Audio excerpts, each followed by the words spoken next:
আসসালামু আলাইকুম ভিউয়ার্স। আজকে আমি দেখাবো আপনাদের জমিতে কোন বীজ প্রয়োগ করলে জমিতে কোনো আগাছা বের হবে না।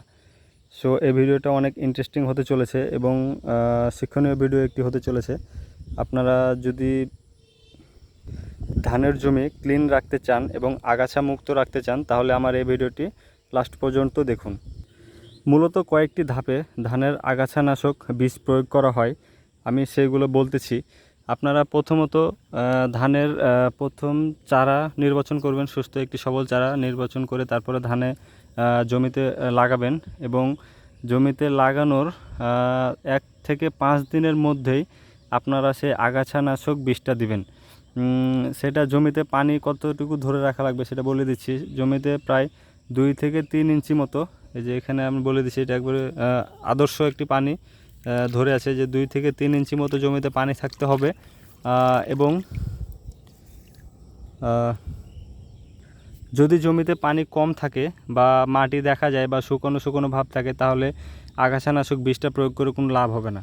অবশ্যই জমিতে অল্প হলো একটুও পানি থাকতে হবে, তাহলে একবারে ক্লিন হবে, জমিতে কোনো আগাছা বের হবে না। আমি আপনাদের বীজটার কথা বলে দিচ্ছি, সেটা হচ্ছে একটা ক্লিন মাস্টার, আরেকটি হচ্ছে চেঞ্জার। আমি এই দুইটার কথাই বললাম। আমি এই জমিতে আমি মাত্র দুইটা ইউজ করেছি, ক্লিন মাস্টার আর চেঞ্জার, এই দুইটার মধ্যে একটা ইউজ করলে হবে। আমি এখানে ইউজ করেছি চেঞ্জার। আপনারা যেটা ভালো, আপনাদের আসলে যেটা ভালো হয় সেটা আপনারা দিবেন।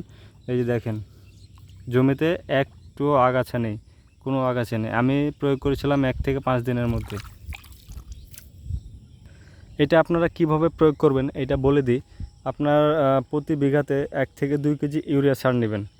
তারপরে চেঞ্জার যে বীজটা আছে এটা ভালো করে মিক্স করে নেবেন এবং এটাকে পুরো জমিতে ছিটিয়ে দিবেন।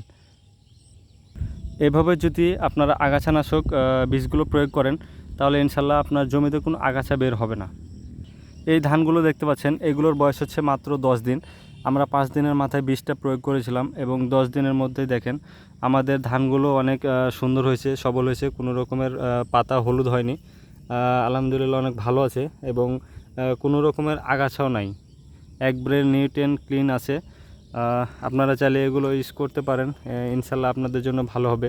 এবং কাদাটাও অনেক নরম আছে, পানিও ধরে আছে, ইনশাল্লাহ বৃষ্টির পানি অনেক হচ্ছে।